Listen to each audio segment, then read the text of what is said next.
This week on Environment, the digital pollution behind a click.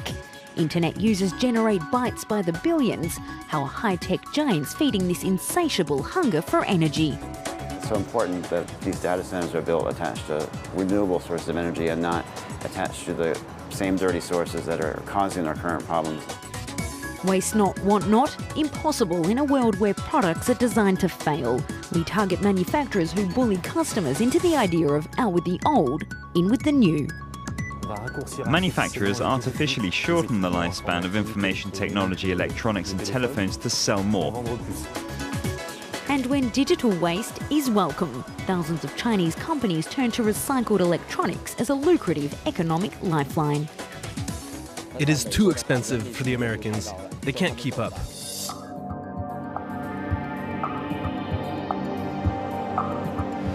Hours a day, 7 days a week. These servers are ready to respond to the explosion of digital information that you or I generate every time we use the internet.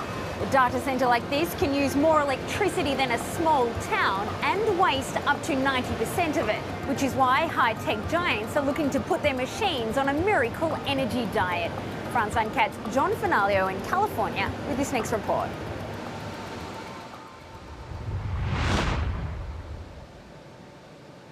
"10,000 square feet of ultra-powerful computer servers, processing every click, every tweet, every photo or video sent or downloaded. Our entire digital lives are stored in these machines. We are at the heart of a data center." Facebook uses data centers, Google uses data centers, all major companies use data centers. They use data centers just to keep their systems, keep their databases going. Around the world, millions of data centers, like this one in Los Angeles, operate 24/7 at full capacity, relying on industrial cooling systems to avoid overheating, backed up by industrial generators that burn diesel fuel.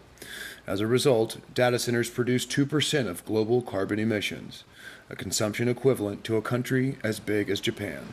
For the processes not to burn out, we need to give them constant cooling.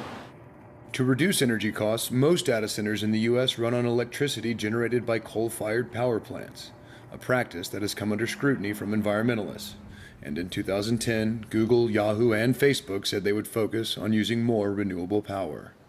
Our data demand, our use of these technologies is going to explode, is already exploding.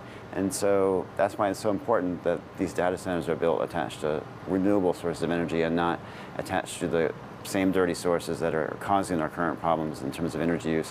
One solution to reducing digital pollution can be found in innovation. At this Berkeley laboratory, Brent Draney and his team have found a way to recycle the heat produced by these servers. Where we're taking the hot air coming out of the back of a computer, running it directly through a radiator, capturing it and cooling the air before it ever leaves the system. In order to face the problems associated with digital data storage, John Schaff is developing a microprocessor that he says will significantly increase the efficiency of data center servers. The most energy efficient path forward is to have simpler microprocessor cores and have many, many more of them on each chip. So that is a path to solving our energy crisis. But those innovations are still in the prototype stage, and experts say that if a solution isn't found soon, by 2020, the global carbon footprint of data centers could reach 360 megatons, the emissions equivalent of 125 million cars.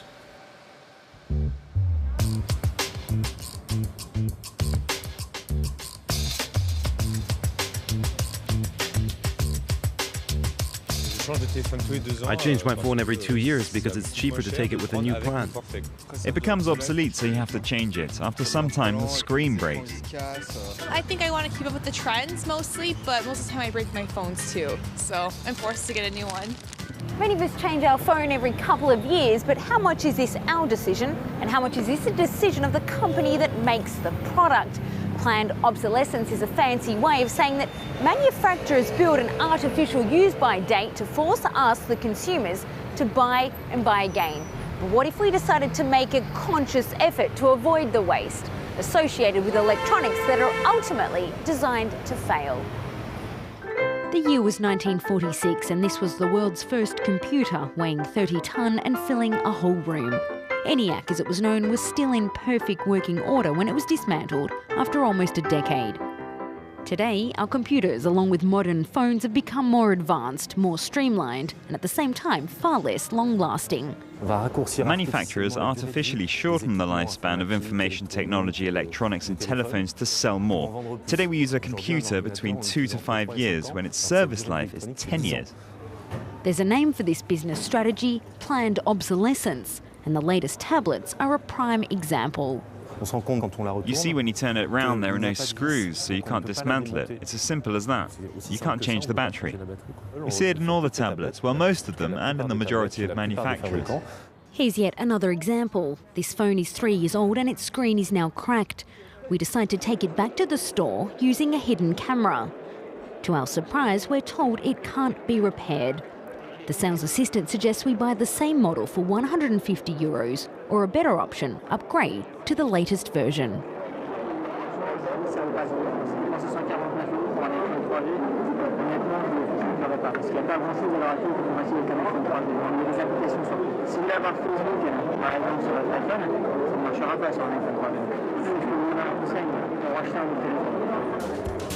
Instead, we try our luck at a repair store. It's €49. Whether it's a broken screen, a dead battery or a phone that's been exposed to water, almost all of them can be fixed in the workshop downstairs. These technicians repair up to 10 electronics each day. Here's our broken phone. 10 minutes later, it's like new. You have to be meticulous, you have to be careful, because, for example, when changing the glass, it's very easy to break the motherboard, and then the phone can't be repaired. When we throw away our old electronics, we contribute to mountainous quantities of e-waste. Efforts to improve recycling are underway, but up to 80% of our computers and phones are still dumped in landfills or burned in smelters. The plastic in computer cases contain products that are anti-inflammatory, and when these products pass through waste incinerators, they emit pollutants that are damaging to the environment. Others have taken matters into their own hands, like Damien Ravet, who tries to repair appliances on his own before buying another. The solution to this broken printer is in fact quite simple. In certain models of printers, there's a piece of plastic in the slot that holds the cartridge that can come apart over time. You can just open the case of the printer and find the piece of plastic that is lost in there somewhere. Stick it back in the right place, and your printer will work again. His experience has prompted him to create a do-it-yourself repair website. In a year and a half, the number of visits has jumped from 300 to 3,000 per day. While Damien Ravet doesn't have all the answers, the online community often does. The idea of the website is to empower the people to consume less, in a better way, to make the products they buy last as long as possible. Planned obsolescence is not only the responsibility of industries, there's also the role of consumers, who can change their behavior to improve the service life of a product. Add to that the role of the government, which is now reviewing the laws around the length of guarantees to encourage industries to make more products that last.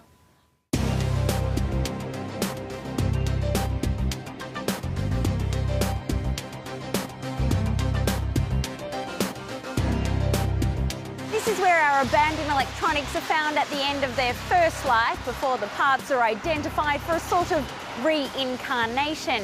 The copper in this cable can be reused infinitely if it's recycled correctly. Much of this labour-intensive work happens in developing countries. In Guangdong, in China, the industry now represents a high-tech gold mine.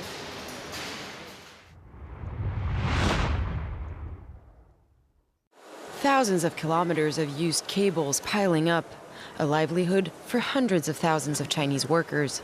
They sift through the waste, stripping components and extracting materials such as plastic and rubber. The world is moving towards low-carbon, renewable economy. By recycling these materials, we saved $206 million on new materials last year alone.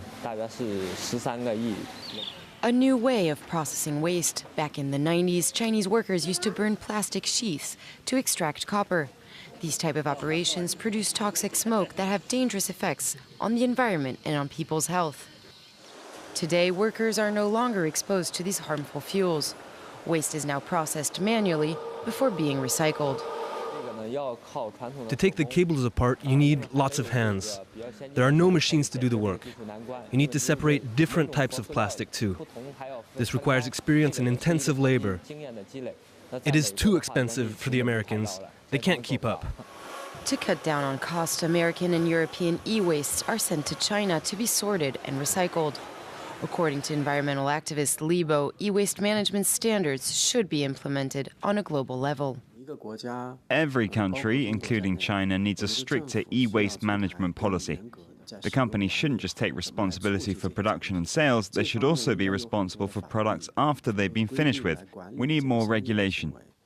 The United States is set to throw away an estimated 350,000 mobile phones and 130,000 computers every single day. In the meantime, China must also face its own fast-growing e-waste.